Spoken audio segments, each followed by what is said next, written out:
Today I'm going to talk about the roots and belonging of the fire scar, the untold story of 1887 burning of San Jose's Chinatown.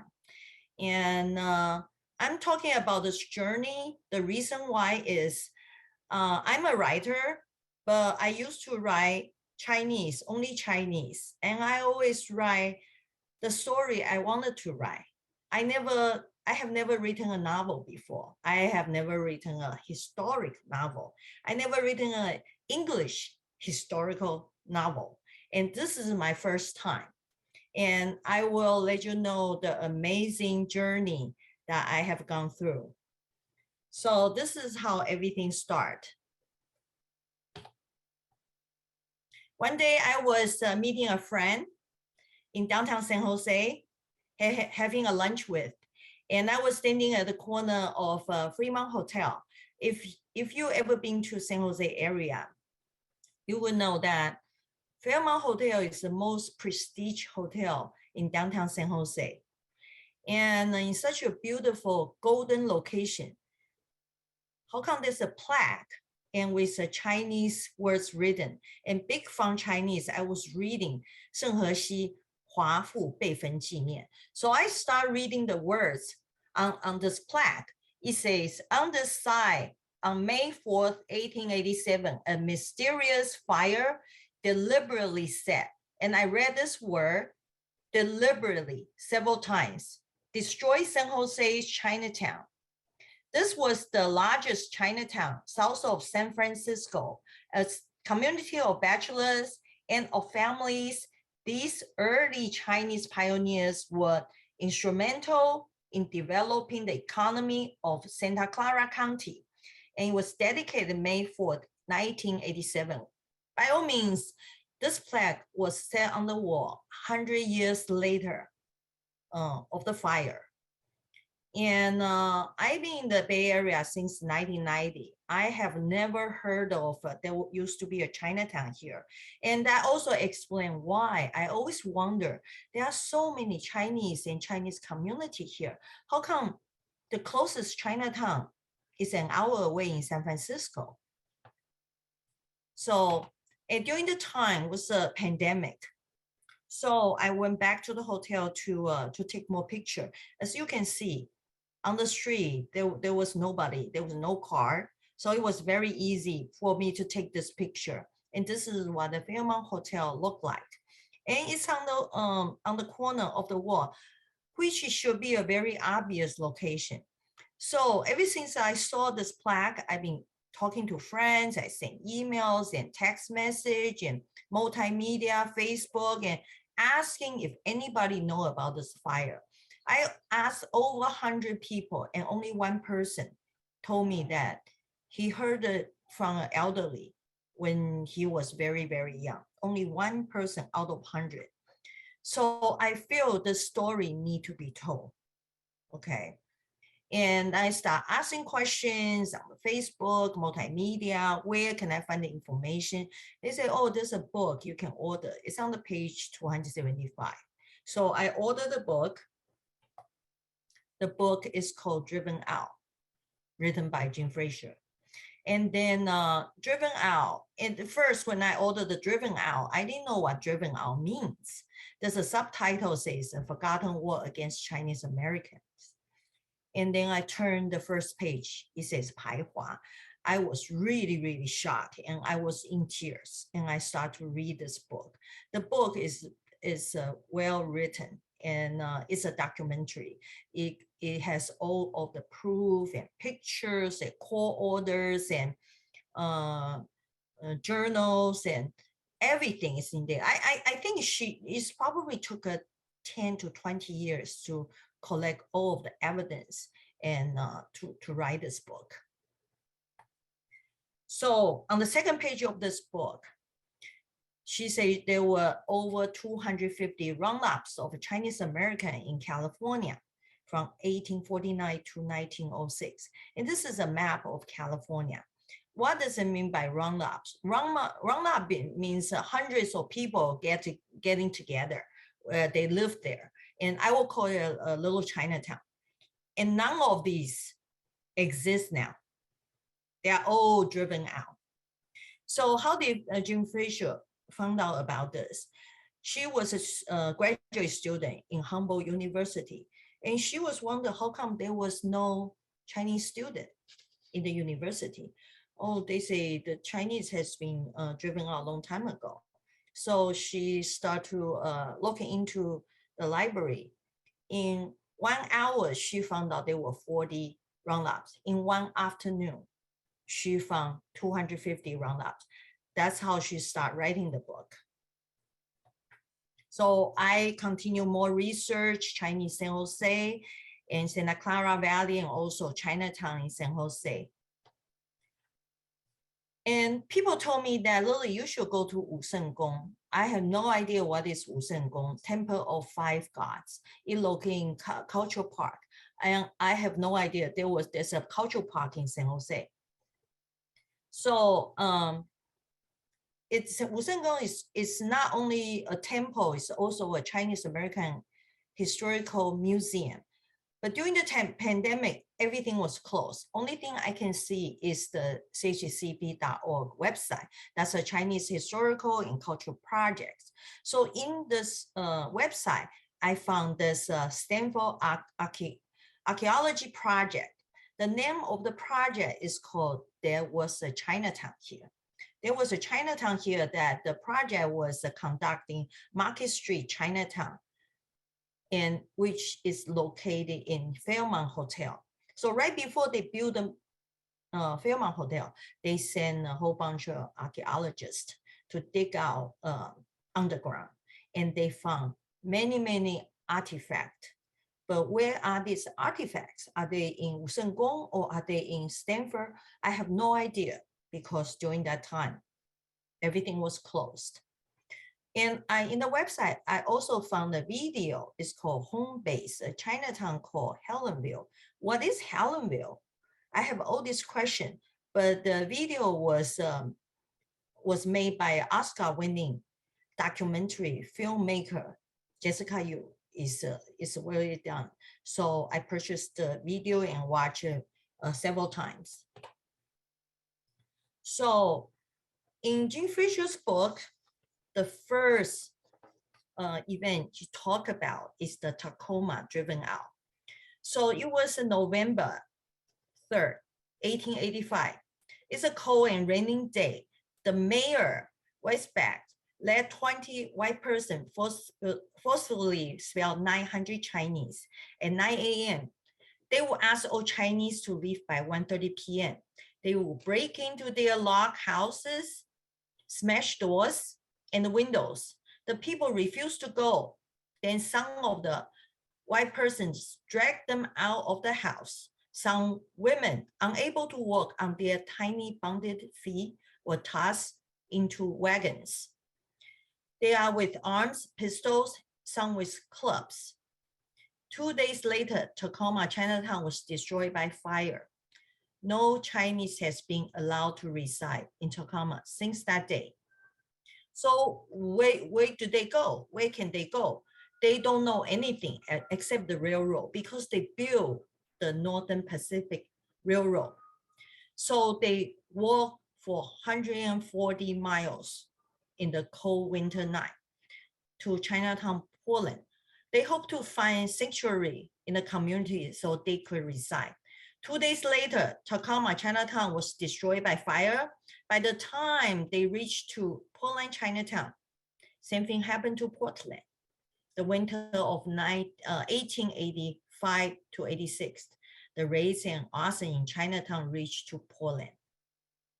And the Chinese refugees from Tacoma fled again, some to San Francisco, some back to rural hamlet in the Washington territory closer to their old homes, and some traveled to the east, some traveled to south.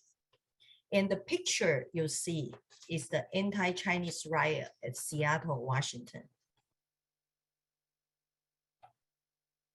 Okay, this one is the massacre of Chinese at Rock Spring in Wyoming, 1885.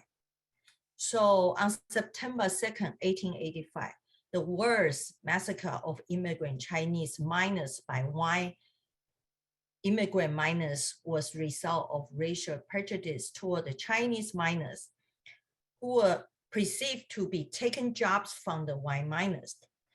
The goal is to kill Chinese laborers, not to let them leave. They rob and kill every Chinese man they see. They murder and burn their homes to the ground. They throw Chinese body into the flames of burning buildings. The sick or could not run were burned alive in their camp houses. Some will burn lower limbs to a crisp and leave the upper trunk untouched while they try to dig hole in the cellar to hide. Even women were into the massacre. They had gathering at the bridge where they stood and cheered on the rampage. Some women repeatedly fired shots at the Chinese who were scared and running like moving dogs in the carnival. To beat, kill, and rob, as well as they burned their houses, was not end of this. Besides those who were burned alive, Chinese miners were scalped, mutilated, branded, decapitated, dismembered, and hanged from the gutter sprout. The scream from the hell goes into the night.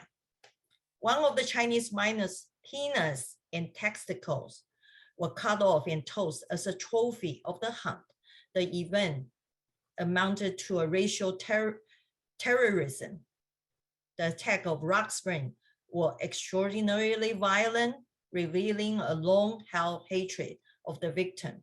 The sheer brutality of the violence toward the hardworking Chinese miner goes into the history of early Chinese American. Why am I telling all these stories? Because these are my findings and these are my inspiration to write a book. And some of them are real character in my book. So this picture is the one in Colorado, worst episode of the racial violence.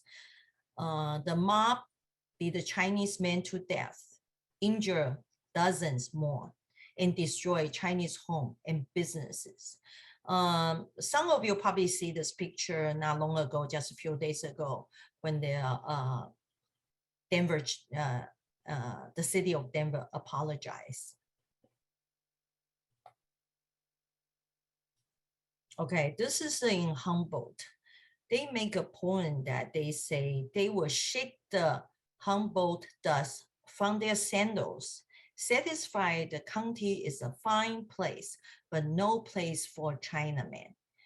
So after the Chinese cannery worker, they finished their project, so they got deported at the Humboldt Bay, California. Where did they deport these people? They sent them to Crescent City. To find out what a Crescent City looks like, I drove 200, 300 miles to Crescent City. Crescent City is full with redwood trees and sky high. You couldn't see the top of it. If you go to the port by the water, you look at the ocean, the wave is sky high. So if these Chinese men, they send it to be a fisherman or even cut the trees, it's very, very hard work. And these people, after they've been deported, no one have heard them. They are just missing, they are gone. So these are the earliest Chinese in United States. It's 1848. Chinese gold miner in Tuolumne near Yosemite. This is a history of the Chinese labor. Okay, you all heard about the Chinese built the railroad. So there was about 20,000 people from Canton, from Taishan, came to United States, because originally they hired Irish people to build the railroad, but Irish could not take the job. It was way too hard. A lot of them just drop their work and leave. And at the time, Taishan was very poor. There were a lot of bankrupt farmers. They heard about digging the golds in America, and they make a lot of money from building the railroad. But when they came over here, it's really hard work. And a lot of them, most of them, they never get to return to their own country. So the lower picture you see is accommodation that white worker is they get accommodation in the train car, but the Chinese worker sleep in the tent because the railroad is moving projects. So every single day they have to move along with the railroad to stay in a different place. So for the entire time, there's no machinery for the railroad, and especially the High Sierra. I don't know if you know about High Sierra, about Donna Summer. The engineer who designed this railroad simply just draw a line. He has never been here. He doesn't know what the mountain looks like. There were forests, there were granites. It was very difficult, but they were in a race. They tried to finish this project from the east to the west, and over here from the west to the east. Whoever built the railroad the fastest owned the land around it. So there was a competition. And since there was no machine, everything is done by hand, and they have to explode the tunnels. They make the rope on their own hands. They woven the basket to lower the people down to the mountain to plant the explosive.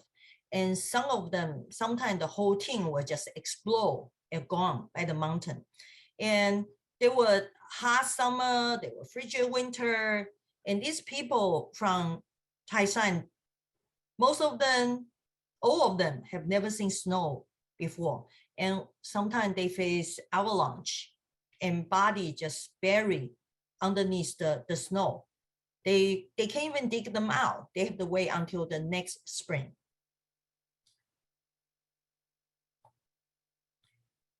Okay, so to build the transcontinental railroad, they really have to toil through the back-breaking labor during the both frigid winter and blazing summer. And there's about 20,000 workers, and they receive 30 to 50% lower wages than white workers. And also, they were doing the most difficult and dangerous work, and also they've been facing the physical abuse at the time from the supervisors. And from the Sacramento to Sierra Nevada, the rock was solid granite rocks to the Donna Summer. And it was horrible, inhuman condition, and was violent and hostile anti-Chinese. So in the winter of 1867, 35 people died from the avalanche. And this project is supposed to be a 14 years project because it was a competition, because they want to own the land. So the whole project was complete in 5 years. I don't know if you ever watch a movie. It's called Railway Man. It's a British Army were forced to build the railroad for the Japanese during the World War II. And one of the officer, British officer says, building a railroad is a hard, miserable job. It is usually done by poor immigrant workers. A railway is too difficult to build. It's hundreds of miles go through the mountains and jungles. It is extreme barbarity and cruelty. The condition will be such that those who did not die may well wish they had. To build a such railway, you need more than just poor immigrants. You need slaves. So in the beginning, the leaders didn't think Chinese can build the railroad because they are just too small. And then it takes giants to build such a railroad. However, until today, I do believe without Chinese, the transcontinental railroad can never be built. Okay, this is a landmark of 10 miles of track laid in one day. This is happening in April 28th, 1869. So they were approached to the meeting point with the Union Pacific. Thousands of them laid down a phenomenal 10 miles of track in less than 24 hours. So there was a record between Irish competition of Irish worker and Chinese worker. So of course, Chinese worker, they won the competition. And the civil war officer who witnessed the drama declared that Chinese were just like an army marching over the ground and leave the tracks behind. And this is a very famous place and people go there hiking, but a lot of people go there hike out 10 miles, couldn't come back because it is 20 miles for the total hike. And also nearby the Golden Spike ceremony in Promontory Point, Utah. And from the last time I talked, people wanted to know this location. So I found this map, and this is where the Golden Spike located, that where Union Pacific and Central Pacific Railroad meet.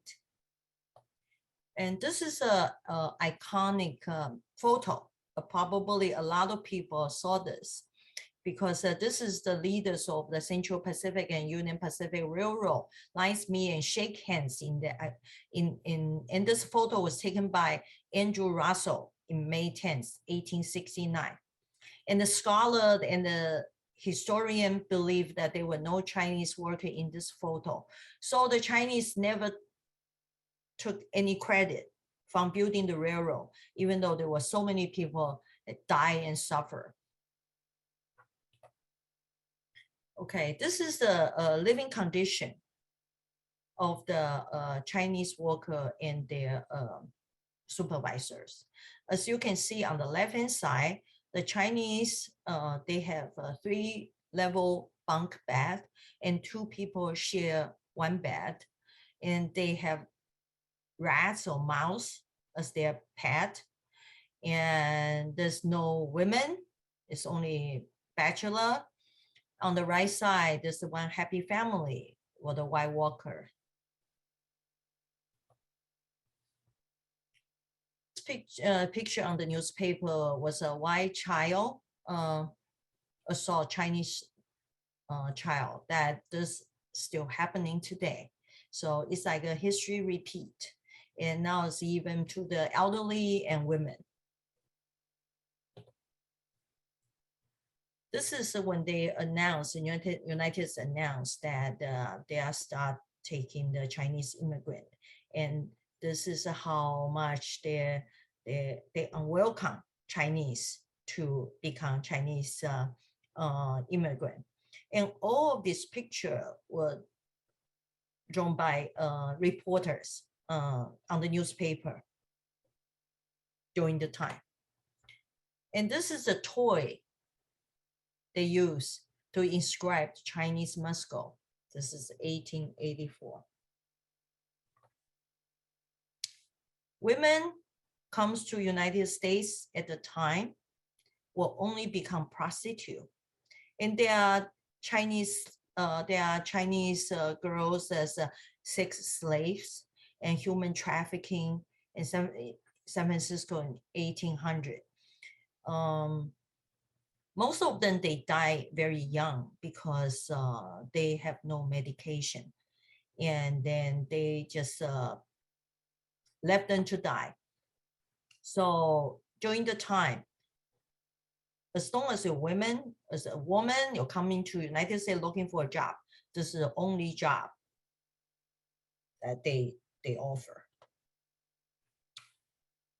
Okay, this is a Chinese massacre in Los Angeles.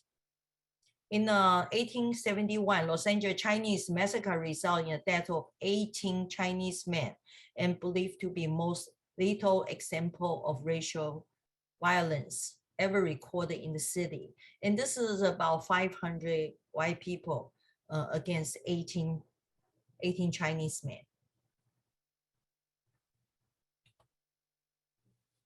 You think you come to this country to work and they are going to welcome you? No, they get stoned right from the port. When they got out the ship, the rocket threw at them until they reached the Kearny Street. Kearny Street is one of the streets in San Francisco.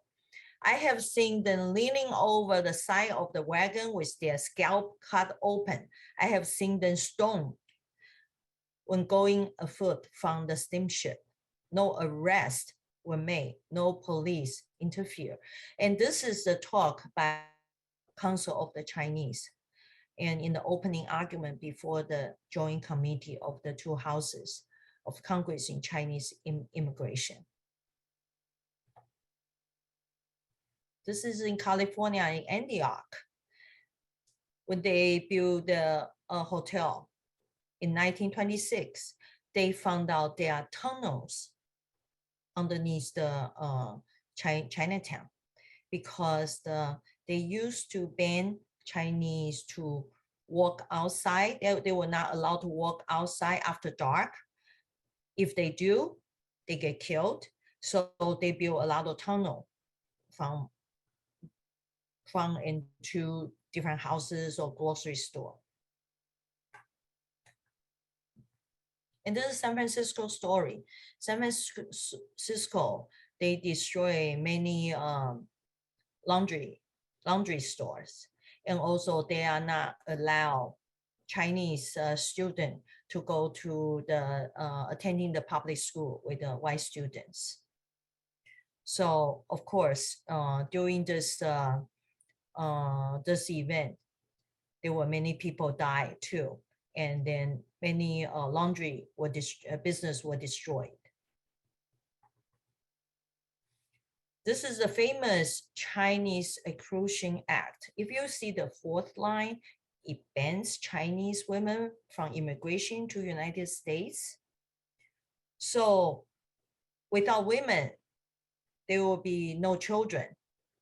And interracial marriage was not allowed.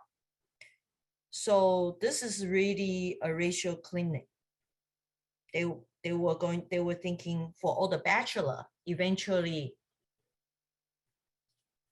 when they get old and die without women, they have no children, there will be no more Chinese here. Okay, this is the ad that they put out. They only hire the first class white labor because they are neatness and cleanness.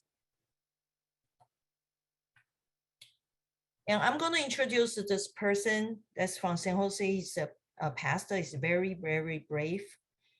He conduct Sunday school for Chinese and the children, and also teach them English. But what happened to his church on the right? It was destroyed by fire. They actually burned his church twice. And this plaque on the top, I took this from the cultural park. It proved there used to be a firehouse in 1892. And the lower picture is the Market Street, Chinatown. That's what has been burned in 1887. So this is the picture of when they burned the San Jose Chinatown, 1887. You can see all the Chinese were running around to get their belongings, and there are a lot of white people just watching and laughing. Okay, I'm going to introduce these two people. It's in my book. I mentioned about Helenville. I say I had no idea what is Helenville. There was a German businessman, John Helen, and he is a friend of Chinese. He offered jobs to Chinese and also offered them very low rent for housing. On the right, this person on the right is the mayor of San Jose. Of course, he doesn't like Chinese. So he planned the whole thing to burn the Chinatown. And then the day after the Chinatown was burned, he became president of the Garden City National Bank.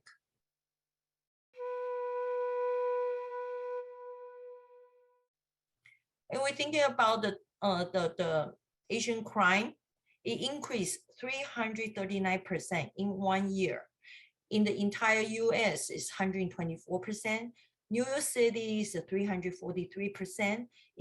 San Francisco is 567%. Los Angeles is 173%.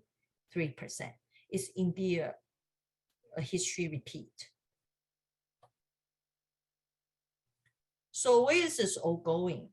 I really want to stop the Asian crime, Asian hate, and stop they calling me China flu, Chinese virus, and stop the discrimination. Because with all this, what about our next generation? How are they going to stay in this country comfortably? How about include the history in the textbook? Because I used to think that this was in the textbook until I start to giving out seminars. I have a lot of questions from American audience. They say they never heard about this. On September 29 last year, the mayor of San Jose formally apologized to the early Chinese immigrant. So what happens now? There are 5 different cities came to apologize. So it's Antioch, San Jose, Los Angeles, San Francisco. The latest one is Denver. It's Denver, Colorado. So what's next? This book in motion, where is this going? I really want to including this book in the Chinese American history into the school curriculum. I also want to build a memorial in the historic Chinese American cemetery. I also want to include this Chinese American history into the Chinese school, so the teacher and the student can read this book.